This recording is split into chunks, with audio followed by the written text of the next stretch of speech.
mean, it's laughable what is, tried to pass off as, and you know what's so great now about YouTube and about these video platforms is, back in the day, you got one shot to see this stuff on television, and that was it. I mean, you believed it was true. You saw it once. Maybe you saw it on a rerun. Maybe on the other news channel they would rerun some of this footage. But now it's all been released, and people have the ability to look at it and to pick it apart and to really think about it. Like we talked earlier about the lunar landing. Now that people have the technology at their fingertips on their laptops to be able to speed up the lunar landing footage. You have the land rover going around, and you have the guys hopping around in slow motion. Speed that up 200%, and it looks like they went out in the desert and filmed that. But here's something that I'm going to tell you as a video guy. Here's why I believe that the lunar landing was faked. Because there is no way you can have a power source that strong at that time in history, and there's no way you could transmit that video signal all the way to Earth.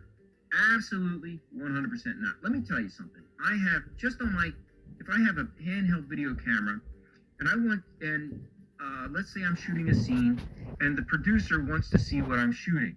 So they have a transmitter in their hand, and they have a battery on my camera. The battery that I have is about the size of a brick. It's more square, but it's about the same mass as a brick. And it only lasts for maybe an hour and a half. And that signal only goes a couple hundred feet. Now you're gonna tell me that on that teeny little spaceship, with that teeny little camera, they're gonna have enough power to transmit a full color video signal all the way down to Earth. And I can also tell you this, that when they promised a full color video signal, the station that broadcasted the lunar landing, they were pissed because they weren't getting raw video feed. What they were getting was called a kineoscope. And for those of you who don't know what that is, that was an editing process used up until the late 1990s. And I've actually seen the kineoscope technology and utilized it when I worked in a film lab, and it's very interesting. Basically, it's an editing tool. So you have a screen, basically it's a television screen, and you shoot that with a film camera. So now it's on 16 millimeter film. So what they did with those videos, in theory, why you see a black and white image of the lunar landing, although they claim the full color videos exist, was what NASA says they did was transmitted the full color video signal, filmed it on a kinescope, black and white on 16 millimeter film, and then released that to the networks. So therefore, it was not a live event, because to get film processed, it takes hours, and it's a whole process that generally takes about 6 hours to complete, even with the most efficient film laboratories. So why would they get this crappy, grainy, black and white film image when they could have broadcasted color, which at the time the networks were pissed that they didn't have the ability to do, that NASA denied them? But anyway, that's neither here nor there. The whole kineoscope thing, that's a side note. My thing is, there is no way with that technology and with batteries being as big and as weak and as heavy as they were, you could have broadcast that signal from the moon. Impossible.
because honestly, as an RF engineer, I look at this now and I'm like, how in the hell did I miss this?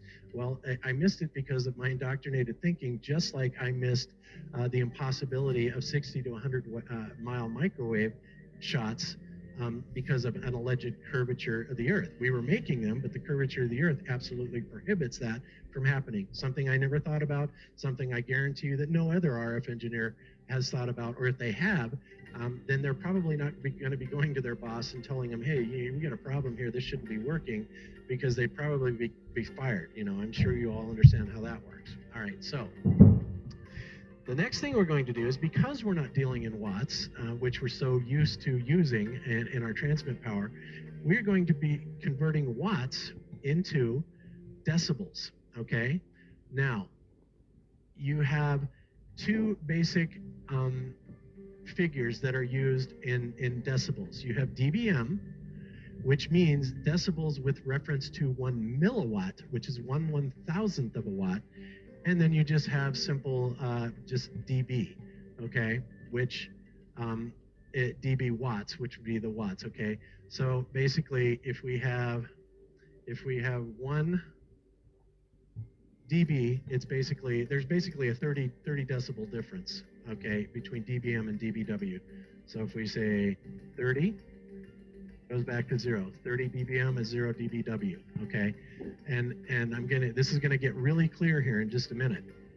So what I'm going to do, first of all, is we're going to take this free space loss calculator, and we're going to find out how much power we have to be able to transmit over certain distances, okay? And again, this is all handy dandy, it's wonderful, all calculated for us. And as you can tell here, I have already done a calculation of 250,000 miles, and I'm sure anybody that thinks about that, that would be equal to a one-way trip to the moon, all right? Now, hams cannot put any more than 2,000 watts. They are limited to 2,000 watts, okay? And they may be able to get a gain figure of 6 to 9 dB. So again, going back to our rule of thumb, if we have 2,000 watts maximum power input, which gives us maybe 1,500 watts at best output, and we give that through 9 dB, so we're tripling that power. So we go 1,500 watts to 3,000 watts is 3 dB, 3,000 watts to 6,000 watts is 6 dB, and 6,000 watts to 12,000 watts is 9 dB. So we have 12,000 watts ERP, all right? All right, so basically what this is saying is this is a 70 dB maximum power output, even with the best of circumstances. So let's go back to this. Transmitter gain, 70 dB. All right, receiver gain, let's give it, I don't know, let's give it that same 9 dB. Calculate it. Free space path loss is 108 decibels, okay? So what does that mean? That means to overcome this 108 dB loss of power, now we have to go to dBW, and let's put in 108, convert it. That means that we have to have a transmit power, and you can see this is a big number, 448,734. So we're talking about 63 billion, 95,734,448 watts. Jeez. Just to overcome the path loss. All right? Do you see a problem here? And this is only going one way to the moon. All right? Now let's look at something really ridiculous. Okay? Let's look at a distance, and let's all of a sudden now let's go to NASA's frequencies, and let's go to 10 gigahertz.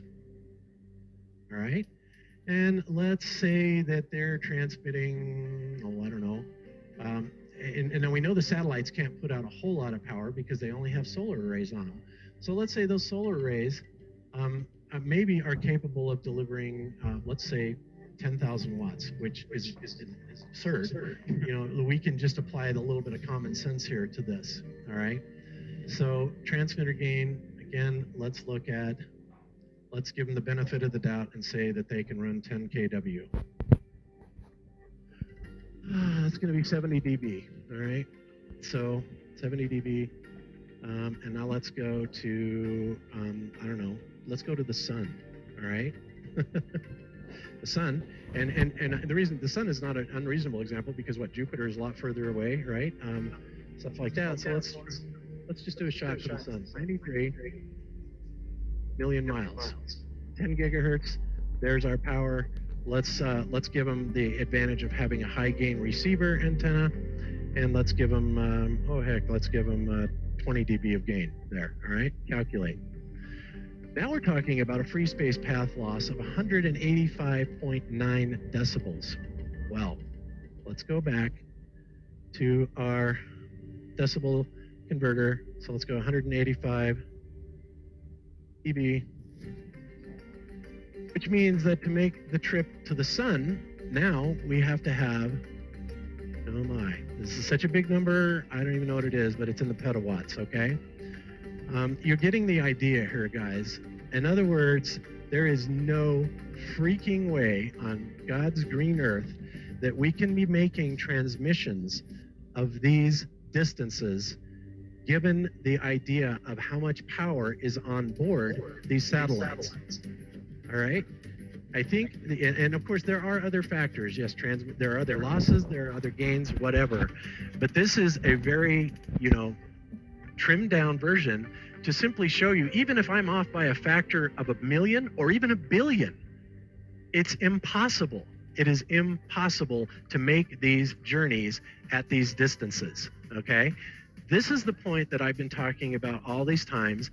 I have just used all mainstream sources, all mainstream information, everything, and I have shown, even in a physics lecture, how all of this works. The impossibility of transmitting a signal, it can't even be done to the moon, all right? Especially with what the hams can do. So what are the ham radio operators talking about when they say, well, we're doing these EME bounces? Well, first of all, EME bounce, if you're talking about a 250,000 mile trip, that means that you've got a 500,000 mile or 500,000 mile journey, that this limited power that the hams can use to go up there and bounce back. As I've just shown, this is patently impossible. So what is it that they're bouncing these signals off of? Well, there's something that reflects RF radio waves. You can call it the ionosphere, whatever you want to call it. That is what it is that is reflecting these signals back. So yes, they honestly do believe that they're doing it, but as I have just shown, using all mainstream calculations and all mainstream science, the impossibility of it goes beyond silly, right? I mean, there's just no way that we can make these types of broadcasts. And common sense tells you that here on good old plain Earth, because if we have 50,000 watts and a relatively high gain antenna for AM radio station KOA, and we can barely cover the state, all right? Now we're starting to put things in perspective, all right? This is what I have been trying to tell people.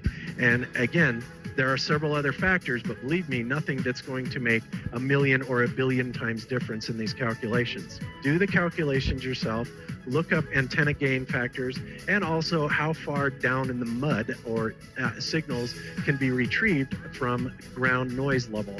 And typically, typical receiver sensitivity is minus 100 dBm, okay? So that's typical, some a little more, some a little less, depending on the frequency. Again, all these are factors, but the bottom line is that no matter what frequency they're using, and they would be far better off using low frequencies than they would be microwave, but even they won't make the distance, even though they have considerably less path loss.